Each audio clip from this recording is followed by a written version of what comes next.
എൻ്റെ ഫേസ് ആകെ മൊത്തം ഡള്ളായിട്ടിരിക്കുകയാണ്, ടാൻ അടിച്ച്. ഇപ്പോഴൊന്നുമല്ല, ഒരു 2-3 മാസം മുന്നേ അടിച്ച ടാൻ ഇതുവരെ മാറിയിട്ടില്ല. അപ്പോൾ ഞാൻ വിചാരിച്ചു ഒരു ഫേഷ്യൽ ചെയ്യാമെന്ന്. വീട്ടിൽ തന്നെ ഉള്ള സാധനങ്ങൾ വെച്ചിട്ട് നല്ല അടിപൊളി റിസൾട്ട് തരുന്ന ഒരു ഫേഷ്യലാണ്. ആദ്യം തന്നെ ഞാൻ ഫേസ് വാഷ് ഇട്ട് മുഖം ഒന്ന് കഴുകുന്നുണ്ട്.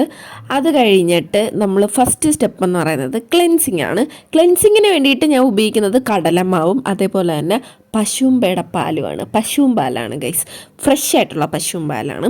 അപ്പോഴത്തേക്ക് ഇത് രണ്ടും കൂടെ അടിപൊളി റിസൾട്ടാണ്. നമ്മളുടെ പോഴ്സിൻ്റെ അകത്തുനിന്ന് ക്ലീൻ ചെയ്യും അഴുക്കൊക്കെ, അത്ര അടിപൊളി സാധനമാണ്. അപ്പോൾ ഇത് തേച്ച് ഒരു 2 മിനിറ്റ് ഞാൻ മസാജ് ചെയ്തിട്ട്, ഞാൻ ഉണങ്ങാൻ വേണ്ടി വെയിറ്റ് ചെയ്തില്ല, ഒരു 3 മിനിറ്റ് ഞാൻ വെച്ചിട്ട് ഞാൻ പ്ലെയിൻ വാട്ടറിൽ കഴുകിക്കളഞ്ഞ്. കടലമാവിനെ പറ്റി പറയുകയാണെങ്കിൽ എൻ്റെ ഫേവറേറ്റ് ആയിട്ടുള്ള ഒരു സംഭവമാണ് കടലമാവ്. അടിപൊളി സ്കിൻ വൈറ്റനിങ് ഒരു ഇൻഗ്രീഡിയൻ്റ് ആണ് കടലമാവ് എന്ന് പറയുന്നത്. ടാനൊക്കെ മാറ്റാൻ പറ്റുന്ന അടിപൊളി. ഇത് ജസ്റ്റ് നമ്മൾ പ്ലെയിൻ വെള്ളത്തിൽ ചാലിച്ചിട്ട് മുഖത്ത് തേച്ചാലും നല്ല ഗുണമാണ്. ഇനി അടുത്തതെന്ന് പറയുന്നത് സ്റ്റീമിംഗ് ആണ്. ഭയങ്കര തിളച്ച വെള്ളമൊന്നും എടുക്കരുത്, നമുക്ക് ഹാൻഡിൽ ചെയ്യാൻ പറ്റുന്ന അത്രയും ചൂടുള്ള വെള്ളമാണ് എടുക്കേണ്ടത്. എന്നിട്ട് നമ്മൾ ടവൽ വെച്ച് ഞാൻ ജസ്റ്റ് ഒന്ന് തൊട്ട് കൊടുക്കുവാണ്. എന്നിട്ടും ചെറുതായിട്ട് പൊള്ളിയില്ല, ഒരു പൊള്ളുന്ന അത്രയും ചൂടെൻ്റെ വെള്ളത്തിനില്ല, എന്നാലും ചെറിയ ഒരു ചൂടുണ്ട്. പിന്നെ നന്നായിട്ട് മൂക്കിൻ്റെ അവിടെയും ഈ താടിയുടെ അവിടെയും ഫോർഹെഡും ഒക്കെ നമ്മൾ ഒന്ന് സ്റ്റീം ചെയ്ത് കൊടുക്കുക. അപ്പോൾ നമ്മളെ പോഴ്സൊക്കെ ഒന്ന് ഓപ്പൺ ആവും. അത് കഴിഞ്ഞിട്ട് സ്ക്രബിങ്ങിന് വേണ്ടിയിട്ട് ഞാൻ ഉപയോഗിക്കുന്നത് എൻ്റെ ഏറ്റവും ഫേവറേറ്റ് ആയിട്ടുള്ള, എനിക്കും എൻ്റെ അമ്മയുടെ ഫേവറേറ്റ് ആയിട്ടുള്ള സ്ക്രബാണ്. കാപ്പിപ്പൊടിയും അതേപോലെ തന്നെ തക്കാളിയുടെ നീരും. അടിപൊളിയാണ്, ടാനൊക്കെ പെട്ടെന്ന് മാറും. ഞാൻ ഇപ്പം നമ്മൾ ഈ പുറത്തൊക്കെ പോയിട്ട് വന്നാലും ഞാൻ ചെയ്യുന്നൊരു സംഭവമാണിത്. പഞ്ചസാരയും പിന്നെ കോഫി പൗഡറും, ഇത് കുറേ പേര് ഉപയോഗിച്ച് നല്ല റിസൾട്ട് കിട്ടിയിട്ടുള്ളൊരു സ്ക്രബാണ്. അപ്പോൾ ഈ ഫേഷ്യലല്ല, അല്ലാതെ പുറത്ത് പോയിട്ട് വരുമ്പോഴും നമുക്ക് ഈ സ്ക്രബ് ചെയ്യാം കേട്ടോ. പിന്നെ ഒരിക്കലും നമ്മൾ നനവില്ലാത്ത ഡ്രൈ ആയിട്ടുള്ള ഫേസിൽ ഒരിക്കലും ഒരു സ്ക്രബും, ഈ സ്ക്രബ് എന്നല്ല ഒരു സ്ക്രബും ഉപയോഗിക്കാൻ പാടില്ല. അപ്പം അതിന് വരെ ഞാൻ ഇനിയിപ്പോൾ പോയി മുഖം കഴുകാൻ വയ്യാത്തതുകൊണ്ട് ആ തക്കാളിയുടെ നീര് വെച്ച് തന്നെ ഞാൻ ജസ്റ്റ് ഒന്ന് വെറ്റാക്കുവാണ് ഫേസ്. അത് കഴിഞ്ഞിട്ട് അപ്ലൈ ചെയ്യുകയാണ്. പിന്നെ പഞ്ചസാര കുറച്ച് ഹാർഷാണ്, അല്ലെങ്കിൽ ജസ്റ്റ് നിങ്ങൾ മിക്സിക്കകത്തിട്ട് ഒരു അടി അടിക്കണം, അപ്പോൾ കുറച്ച് ഒന്ന് പൊടി കണക്കാവും. ഇപ്പം ഞാൻ ജസ്റ്റ് ഒന്ന് ടൊമാറ്റോ വെച്ച് ജസ്റ്റ് ഒന്ന് അലിയുന്നിടം വരെ വെയിറ്റ് ചെയ്തിട്ടാണ് ഞാനിപ്പം മുഖത്ത് തേച്ചേക്കുന്നത്. അല്ലെങ്കിൽ മുഖമെല്ലാം കൂടെ തൊലിയെല്ലാം കൂടെ ഇളകി നിങ്ങളെ കയ്യിലിരിക്കും. അപ്പോൾ വേണ്ട ആ ഒരു ടൊമാറ്റോയ്ക്കകത്ത് ഇങ്ങനെ ജസ്റ്റ് ആ ഒരു കോഫി പൗഡർ പഞ്ചസാര മിക്സിനകത്തോട്ട് നമ്മളുടെ ബനാന എന്നതിൻ്റെ പേരെന്തരായിരുന്നു, തക്കാളി ജസ്റ്റ് ഒന്ന് ഡിപ്പ് ചെയ്തിട്ട് ആണ് ഞാൻ ജസ്റ്റ് ഫേസിൽ ഇങ്ങനെ സർക്കുലർ മോഷനിൽ അപ്ലൈ ചെയ്യാണ്. ഞാനിതിപ്പം സ്പീഡാക്കിയിട്ടേക്കുന്നതുകൊണ്ടാണ് ഇങ്ങനെ ഭയങ്കര ഫാസ്റ്റിൽ പോകുന്നത്. പതുക്കെ വേണം ചെയ്യാൻ. പിന്നെ പിമ്പിൾസ് ഉള്ള ഭാഗത്തൊന്നും നമ്മൾ ഇത് ഉപയോഗിക്കാനായിട്ട് പാടില്ല. പിന്നെ കണ്ണിൻ്റെ താഴെ ഒന്നും ഉപയോഗിക്കാനായിട്ട് ഇങ്ങനെ ഇട്ട് ഉരയ്ക്കാൻ പാടില്ല. കണ്ണിൻ്റെ താഴെയൊക്കെ അവിടെയൊക്കെ ഭയങ്കര സെൻസിറ്റീവായിട്ടുള്ള സ്കിന്നാണ്. പിന്നെ മൂക്കിൻ്റെ അവിടെയും ഈ താടിയുടെ അവിടെയും പിന്നെ ഈ കഴുത്തിലെ കറുപ്പൊക്കെ മാറാനായിട്ട് അടിപൊളിയാണ് ഈ സാധനം.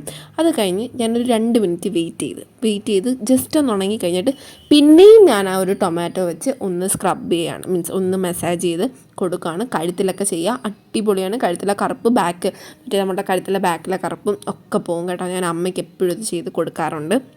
അമ്മയ്ക്ക് മടിയാണ്, എന്നാലും ഞാൻ അടിച്ച് അവിടെ ഇരുത്തി ഞാൻ ചെയ്യിപ്പിക്കും. കാരണം ഇത് അത്ര അടിപൊളിയാണ്. ആ തക്കാളി നശിക്കുന്നിടം വരെ അതിൻ്റെ അടപ്പിളക്കണം, അതുവരെ നമ്മൾ മസാജ് ചെയ്യുക. അപ്പോൾ തന്നെ നമ്മളെ ഫേസിൽ കുറച്ച് സമാധാനം കിട്ടും, ഇത്തിരി ശ്വാസം അവർക്ക് കിട്ടും, ശ്വാസം കിട്ടട്ടെ സ്കിന്നിന്. പിന്നെ അതേപോലെ ഇനി അടുത്ത സ്റ്റെപ്പ്, ഇത് എത്രാമത്തെ സ്റ്റെപ്പ്, ഇത് 4-മത്തെയാ? 4-മത്തെ സ്റ്റെപ്പാണ് മസാജിങ്. അതിന് വേണ്ടിയിട്ട് ഞാൻ ഉപയോഗിക്കുന്നതാണ് തൈരും നമ്മളുടെ തേനും. തൈരെന്ന് പറയുന്നത് അടിപൊളിയാണ്, ടാനൊക്കെ മാറാൻ സൂപ്പറാണ് കേട്ടോ. തൈര് എപ്പോഴും ഉപയോഗിക്കുക. പിന്നെ ചിലവർക്ക് അലർജിയാണ്, അവരൊന്നും ഉപയോഗിക്കരുത് എൻ്റെ പൊന്നളിയാ, അത് പ്രശ്നമാണ്. പിന്നെ ഇനിയിപ്പോൾ ഞാൻ പറഞ്ഞു ഒന്നും ചെയ്യല്ല, നിങ്ങൾക്ക് എന്താണ് ഫേസിന് സ്യൂട്ടാവുന്നത് അത് മാത്രം ചെയ്യാം. പിന്നെ ഈ തൈരും ഹണിയും അത് നമ്മൾ മുഖത്ത് തേച്ചിട്ട് ഒരു 10 മിനിറ്റെങ്കിലും മാക്സിമം മസാജ് ചെയ്യുക. മസാജ് ചെയ്യുമ്പോൾ നമ്മുടെ ഫേസിനുണ്ടാകുന്ന ഡിഫറൻസ് അടിപൊളിയാണ്. മിക്കവർക്കും എനിക്ക് ആദ്യം മടിയായിരുന്നു, പക്ഷേ ഞാൻ ഈ ജോ ലൈനൊക്കെ ആവും കേട്ടോ.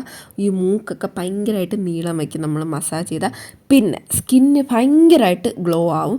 പിന്നെ എനിക്ക് കണ്ണെൻ്റെ ഇത്തിരി ചെറുതാണ്. അപ്പോൾ ഈ കണ്ണ് വലുതാവാൻ വേണ്ടി ഞാൻ ഇങ്ങനെയൊക്കെ ഓരോ കോപ്രായങ്ങൾ ചെയ്യാറുണ്ട്. നടക്കുമെന്നൊന്നും അറിയത്തില്ല, ഞാനിങ്ങനെ ഓരോ യൂട്യൂബ് വീഡിയോ ഒക്കെ കണ്ടിട്ടാണ് ഇതൊക്കെ ചെയ്യുന്നത്. യൂട്യൂബിൽ കുറേ വീഡിയോ ഉണ്ട് കേട്ടോ നമ്മൾ മസാജ് ചെയ്യുന്നത്, അപ്പം അത് നോക്കി ചെയ്യാം. പിന്നെ അതിനുശേഷം ഞാൻ മുഖം ജസ്റ്റ് പ്ലെയിൻ വാട്ടറിൽ കഴുകി കളഞ്ഞതിന് ശേഷം അടുത്തതാണ് നമ്മളുടെ എന്താണ് ഫേസ് പാക്ക്. ഫേസ് പാക്കിന് വേണ്ടിയിട്ട് ഞാൻ ഉപയോഗിക്കുന്നത്, ഇത് ഞാൻ മുന്നേ കാണിച്ചിട്ടുണ്ടെന്ന് തോന്നുന്നു നിങ്ങളെ, നമ്മളുടെ ചന്ദനവും ഓറഞ്ച് പൊടിയും പിന്നെ തൈരും. അയ്യോ ഇത് അടിപൊളിയാണ്, സൂപ്പറാണ്. കുറച്ച് മഞ്ഞൾപ്പൊടി ചേർക്കാം, പക്ഷേ എനിക്കിപ്പം ഈ ഇടയായിട്ട് എനിക്ക് മഞ്ഞൾപ്പൊടി ഇഷ്ടപ്പെടുന്നില്ല. എന്തോ ഞാനും മഞ്ഞൾപ്പൊടിയും തമ്മിൽ ശരിയാവത്തില്ല, അതുകൊണ്ട് ഞാൻ മഞ്ഞൾ ചേർക്കുന്നില്ല. പിന്നെ പൊടി എടുക്കുമ്പോൾ നമുക്ക് എപ്പോഴും ഉള്ളതാണോ, എനിക്കുണ്ട് എപ്പോഴും ഞാനൊരു തുമ്മൽ പാസ്സാക്കും, ഇല്ലെങ്കിൽ എനിക്കൊരു ഒരുമാതിരിയാണ്. അങ്ങനെ നമ്മൾ ഓറഞ്ചിൻ്റെ പൊടിയും ചന്ദനവും സെയിം അളവിൽ എടുത്തിട്ട് തൈര് വെച്ച് മിക്സ് ചെയ്യുകയാണ്. തൈര് എനിക്ക് ഭ്രാന്താണ്, തൈരെന്ന് വെച്ചാൽ എനിക്ക് സീരിയസ്ലി എനിക്ക് ഭ്രാന്താണ്. ഞാൻ രാവിലേക്ക് എഴുന്നേറ്റ് തൈര് മുഖത്തിടും, അതാണ്. പിന്നെ ഞാൻ തൈരെടുത്ത് കുടിക്കുകയാണ്. ഈ സിനിമ ഭയങ്കര ഇഷ്ടമാണ്, തൈര് കുടിക്കുന്നതൊക്കെ എനിക്ക് ഭയങ്കര ഇഷ്ടമാണ്. പിന്നെ ഈ ഒരു മാസ്കിൻ്റെ സ്പെഷ്യാലിറ്റി എന്താണെന്ന് വെച്ച് കഴിഞ്ഞാൽ ഇത് ഭയങ്കര അങ്ങ് വെള്ളം പോലെ ആവരുത്, ഇത് മറ്റേ ക്രീം പോലെ ആവും, ആ ഒരു കൺസിസ്റ്റൻസി വരാം. എന്നാൽ ഇത്തിരി തിക്കായിട്ട് നമ്മൾ അപ്ലൈ ചെയ്ത് കൊടുക്കുക. അടിപൊളിയാണ്, കിടിലമാണ്. ഇത് ഫേസ് ബ്രൈറ്റൻ ചെയ്യാൻ, പിന്നെ ചന്ദനവും ഓറഞ്ചും പിന്നെ പറയണ്ടല്ലോ, അടിപൊളിയാണ്. പിന്നെ ഇത് ജസ്റ്റ് ഫുള്ള് ഡ്രൈ ആവണ്ട, കുറച്ച് ഡ്രൈ. ഞാൻ ഒരു ഫേസ് പാക്കും ഫുള്ള് ഡ്രൈ ആക്കൂല, അത് അത്ര അതൊന്നും ശരിയല്ലാത്ത ഏർപ്പാടാണ്. പിന്നെ എനിക്ക് ഭ്രാന്ത് പിടിച്ച് ചുണ്ടിനകത്തൊക്കെ ഇടും, കാരണം ചുണ്ടിൽ എനിക്ക് ഇടയിട്ട് ഭയങ്കര പിഗ്മെൻറ്റേഷൻ ഉണ്ട്. അങ്ങനെ ഒരു 10-15 മിനിറ്റ് അതിട്ടിട്ട് കഴുകിക്കളഞ്ഞ് കഴിഞ്ഞു. നമ്മളെ ലാസ്റ്റ് സ്റ്റെപ്പാണ് ഐസ് വെച്ച് റബ്ബ് ചെയ്യുക. ഇത് സുഖമാണ്, ഈ സാധനം സുഖമാണ്. ഞാൻ ഇപ്പോൾ ഇത് ഫേഷ്യലിൻ്റെ സമയമല്ല, അല്ലാതെയും ഞാൻ ഐസ് വെച്ച് സ്ക്രബ് ചെയ്യാറുണ്ട് കേട്ടോ. അപ്പം ഇതാണ് ഫേഷ്യൽ, അടിപൊളിയാണ്, നിങ്ങൾ ട്രൈ ചെയ്ത് നോക്കുക. അപ്പോൾ അത്രയേ ഉള്ളൂ. ലാസ്റ്റ് ഈ ഐസ് എന്തായാലും ഒന്ന് സ്ക്രബ് ചെയ്യുക, കാരണം ഇപ്പം നമ്മളുടെ പോഴ്സൊക്കെ തുറന്നിരിക്കുകയാണ്, അതൊന്ന് അടയാൻ വേണ്ടിയിട്ട് ഈ ഐസിൻ്റെ സ്ക്രബിങ് അടിപൊളി. ഐസ് വെച്ചിട്ടുള്ള റോളിങ് മസാജ് അടിപൊളിയാണ്. കുരുവുള്ള ഭാഗത്തൊക്കെ വെക്കുക, അപ്പം കുരുവൊക്കെ തവിയാൻ വേണ്ടിയിട്ട് ഹെൽപ്പ് ചെയ്യും. അപ്പം അത്രയേ ഉള്ളൂ ഇന്നത്തെ ഫേഷ്യൽ. എല്ലാവർക്കും ഇഷ്ടപ്പെട്ടെന്ന് വിചാരിക്കുന്നു. പിന്നെ നിങ്ങളെല്ലാവരും എൻ്റെ ചാനൽ സബ്സ്ക്രൈബ് ചെയ്തിട്ട് കാണുക. പിന്നെ അതേപോലെ എനിക്കൊരു ഇൻസ്റ്റാഗ്രാം ഉണ്ട്, അതിനകത്ത് കൂടെ ഒന്ന് ഫോളോ ചെയ്യാനായിട്ട് നോക്കുക കേട്ടോ. പിന്നെ ഈ ഫേഷ്യൽ നിങ്ങൾ ആഴ്ചയിൽ ഒരു പ്രാവശ്യം ചെയ്യാൻ നോക്കുക. നിങ്ങളൊരു എഫേർട്ട് എടുത്ത് ഏതെങ്കിലും ഒരു ദിവസം ഇരുന്നങ്ങ് ചെയ്യുക. ഞാനിപ്പം മാക്സിമം ചെയ്യുന്ന പരിപാടിയാണ് ഏതെങ്കിലും ഒരാഴ്ച. ഇപ്പം ഞാൻ ഫ്രൈഡേയിലാണ് ഫേഷ്യൽ ചെയ്യുന്നത്. മാക്സിമം ഞാൻ എല്ലാ ഫ്രൈഡേയിലും ചെയ്യാറുണ്ട്. അപ്പോൾ ഈ ടാൻ വന്ന് അടിയുന്നത് ഈ എല്ലാ ആഴ്ചയും ഫേഷ്യൽ ചെയ്താൽ മാറും. പിന്നെ ഞാൻ ഇതിന് മുന്നേ ഒരു ഫേഷ്യലിൻ്റെ വീഡിയോ ഇട്ടിട്ടുണ്ട്, അത് നിങ്ങൾക്ക് ആർക്കെങ്കിലും കാണണമെങ്കിൽ ഞാൻ ഡിസ്ക്രിപ്ഷൻ ബോക്സിൽ അതിൻ്റെ ലിങ്ക് കൊടുത്തേക്കാം കേട്ടോ. പിന്നെ അത്രയൊക്കെ ഉള്ളൂ. സ്കിൻ കെയർ ചെയ്യുക, നൈറ്റ് സ്കിൻ കെയർ ചെയ്യുക, പിന്നെ ഈ ഫേഷ്യൽ രാത്രി ചെയ്യാനായിട്ട് ശ്രമിക്കുക. അപ്പം അത്രയൊക്കെ ഉള്ളൂ. എല്ലാവരും ചാനൽ സബ്സ്ക്രൈബ് ചെയ്യുക. അപ്പോൾ അത്രേ ഉള്ളൂ. ശരി, ബൈ.